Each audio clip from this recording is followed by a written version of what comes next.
Greetings, everyone. I'm Kate Hatmaker, the Executive and Artistic Director of Art of Elan, and I am so thrilled to be joined for this conversation by the composer Sam Adams. Welcome. So, Sam, Art of Elan is so excited to be presenting Sundial for string quartet and percussion on November 3rd at the Mingei International Museum here in San Diego. I'm hoping you can tell us a little bit about the genesis of this piece and a little bit about the sound world or the compositional style or what we can expect to hear in Sundial. Well, I was asked about 3 or 4 years ago by two groups simultaneously, the Balmer String Quartet, as well as the Los Angeles Chamber Orchestra, for a piece for string quartet and the possibility of an additional instrument. So I thought it would be exciting and fun to explore a combination of string quartet and percussion. Having written a lot for strings and having written a lot for percussion, I thought that there would be plenty to explore. There's a small but burgeoning repertoire of works for string quartet and percussion. So the piece is one kind of breathless 15-minute arc. It really doesn't stop. It kind of just flows. There's one little pause right in the middle, but it really is this kind of cyclical work. All the sounds coming from the percussionist are metallic. I wanted to work with a very kind of limited sonic palette, and you'll hear in this piece vibraphone, which everyone knows, and then there are two other sets of instruments. One is called the Almglocken, which is a set of tuned cowbells. I have one here actually.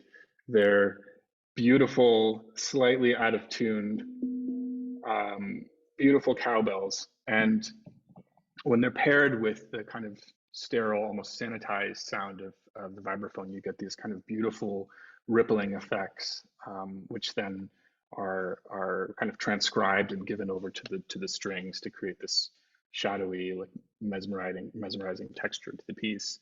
And the other set of instruments that you hear are crotales, kind of ancient brass cymbals, a little bit like these finger cymbals that have a kind of really hyper incisive and clear tone quality to them. And so what you'll hear over the course of this piece is this kind of exploration of resonance, really, and how the string quartet act as a kind of resonator for the percussion and vice versa. The percussion acts as a kind of resonator for the string quartet, and they kind of create this shadow dance over the course of 15 minutes. That sounds just incredible. Such a beautifully varied and diverse soundscape. Our audiences and our musicians are really, really eager to explore this particular piece. I'm wondering, and maybe this is sort of a taboo question, but when people learn that your father is the esteemed composer John Adams, I imagine there are sometimes some preconceived assumptions about your music. How do you deal with that? Can you speak a little bit about your style and what people might expect even from this particular piece that we're going to hear on November 3rd? Yeah, I mean, the the most honest answer is that I just have to be myself, and a huge part of myself, of course, is his influence as a musician, as a person, and then another big part of my musical life and identity has to do with music that really has nothing to do with John. I mean, I think one of the most interesting things to mention it has to do with the kind of the change in attitude between what being a composer meant back in the 70s and 80s when he was cutting his teeth and what Mm-hmm. it means to be writing music now. Um, like I have never had that complicated relationship with a certain kind of style of music, particularly modernism.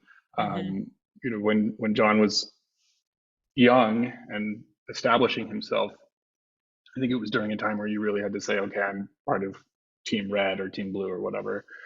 Um, and I just really don't feel that's how it is. That wasn't my experience growing up. I mean, I was listening to jazz with as much excitement as I was listening to the music of like Stockhausen or Steve Reich or whatever. So for for my generation, I think what we were after was not so much about um, style. I think what I'm looking for is something much more elusive, which is just good music. Just kind of hard to articulate exactly what that is, but doesn't Beautiful. matter. It can come from anyone. It can come from any discipline. There's a lot of good music that comes from the European modernist tradition. There's a lot of bad music that comes from the American post-minimalist tradition. Um, so that's not really entirely answering the first part of your question. I think you can most certainly hear elements uh, of what interests John in some of my music. Is particularly with this piece, there is a kind of pulsing quality to it, and some of the string writing, I think, has some similarities to some of his earlier works, like Shaker Loops in particular, Mm, from the late '70s. mhm. But I think there's also, yeah, there's something completely different about the sound world in that, you know, there's like this huge kind of metallic percussion component, which really creates a resonant quality to the music that honestly I pulled from the music of Pierre Boulez and some of the post spectralists. It's so refreshing then to hear from your voice, um, the sound world you're trying to create, which for me was one of the most compelling things about the piece and the reason we wanted to feature it alongside some of these other works on this particular program, that we're calling American Stories. Actually, it's tied to an exhibit at the Mingei, that's based on that features self-taught artists. Actually, this is now nothing to do with you, but just this idea that there is sort of a collective tapestry of American experiences and American stories that are told all different ways. And I think it's just a really compelling piece that you've created, and really very cool that it's written for percussion, featuring Fiona Digney, Art of Elan's managing director, and some of our favorite colleagues here in San Diego. So we are just thrilled to be able to give the San Diego premiere of this piece. I'm wondering also what's next on the horizon for you. What are you working on right now? What are you premiering in the next 6 months that you're excited about? Anything you'd be willing to share with us here? Yeah, definitely. 2023's this coming season is going to be a big one for me, primarily because several huge projects that I've been working on for quite a while were delayed and now are all kind of crowding the landing strip at the same time, Hmm. which is really exciting. So next month I'm going to Australia to premiere a piece with the Australian Chamber Orchestra, which is, I mean, really just one of my favorite groups in the world. I mean, just Yes, fantastic. um, Congratulations. fantastic musicians, brilliant programmers, just like everything about what they do is superlative. So I'm premiering a short work for electric violin and string orchestra, which has some kind of spatialized electronic components. Actually, that piece has a lot of kind of similar qualities to Sundial. It's called Echo Transcriptions. Hmm. So that will happen next month. And then one of the reasons I'm a little loopy right now is that literally this afternoon I just finished a new piano concerto for the San Francisco Symphony and pianist Connor Hannock, which will be done in February by uh, San Francisco and Esa-Pekka Salonen. Amazing. So that was like huge. I mean, it was a really big project that I've been working on for a very long time, and yeah, finishing it is it's a complicated feeling because I loved writing it so much. I don't think I've ever loved writing a piece so much. I woke up every day and was so excited to go to the studio for like 8 9 months.